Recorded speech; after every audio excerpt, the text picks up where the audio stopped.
Yan mga katuldok, nag-training tayo ngayon si Kidlat at saka si Kulog. Tinraining natin at dinala sa Laguna kaninang umaga. Bali pinakawalan sila alas 8:20. Ang oras natin ngayon ay alas 8:38. Yan. Halos na sa 15 minutes pa lang silang lumilipad ngayon. Tapos ito na yung ating yung inakay natin. Update ko kayo. Nga pala ito si si Lixe. Kapatid din nila to. Bali ito yung pangalawang anak do sa bali isang magulang nito. Kaya ito yung natin, inbreed na. Ayun malaki na siya At nga pala yung isang itlog nito hindi na napisa dahil nga siguro may problema kasi dahil nga bata pa naman nga kasi na pwersa. Laki na bali susunod na araw lalagyan natin ng yung sing-sing.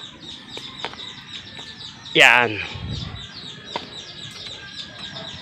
Tapos ito, yan. Yung ating Jansen ni pare, yan, malapit na mitlog yan.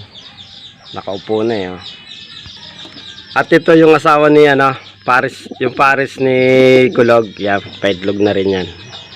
At yan nagkakakot ng mga sinisira yung dingding ng kanilang lofo. Yan.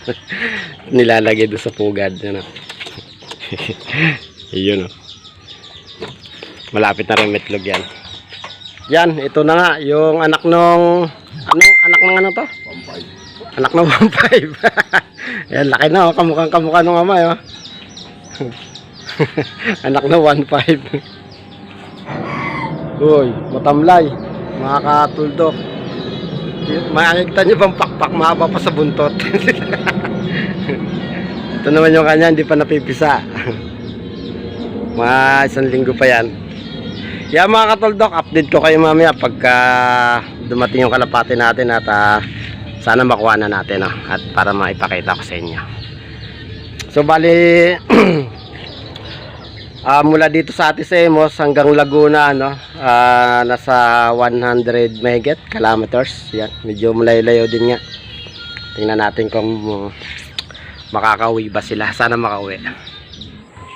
Yung mga katuldok, nandito tayo ngayon sa taas at taga-abang tayo. Ang oras natin ngayon ay alas 8:44. Wala pa. Hindi makita yung kalapati ni pare. Nandito sa taas ayun yun. Multaw yung ulo yun.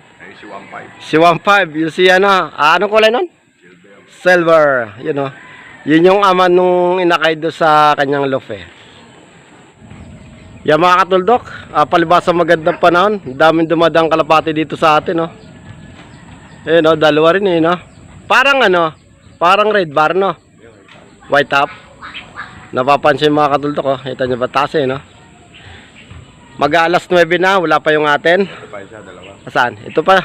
Mayroon pa tasi At yan mga katuldok, kung napapansin nyo, ang daming dumadang kalapati dito sa atin ayan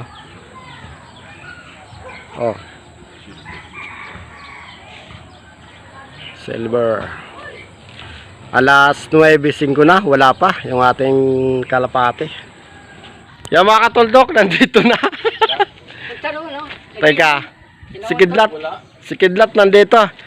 Yan mga katuldok, ang oras natin ngayon ay alas 9:20 Ito lang yung isa. Si Kulog. Tingnan natin.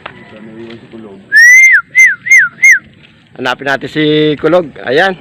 Si Kidlat Ito ko naka-landing na. Naka-landing na. Ayan. Nakaw. Hindi nakauwi si Kulog. Si Kidlat lang. Niwanan yung kanyang kapatid. Yung mga katuldok, wala pa si Kulog, yung isa. Si Kidlat pa lang dumating, alas 9:20, pinakawalan ng alas 8:20, isang oras din. Yung isa na lang, wala pa. Abangan natin. Hindi namin nakuha yung paglanding kasi nandun kami sa puno ng mangga Hindi namin nakita, biglang dumating. Ayan na si Kidlat mga katuldok. Tumutuka na, papasok na yan, lilimlim na yan. Ito na mga katuldok, yung silver ni pare, yung nandun kanina sa tuktok ng tower. Ayan o, laki niyan yun. Laking ibon. Kamukha nyo, kanyang ano, na kayo. Nga pala, wala pa si ano, si Kulog. Wala pa. Alas 9, ano na, alas 9:37, wala pa. Eto na siya, oh. Ano, ikaw na ngayon nalimlim. Ayan o, nalimlim na, oh. Susubo pa yan eh. Ayos at nakauwi. Yung kapatid niya lang wala pa.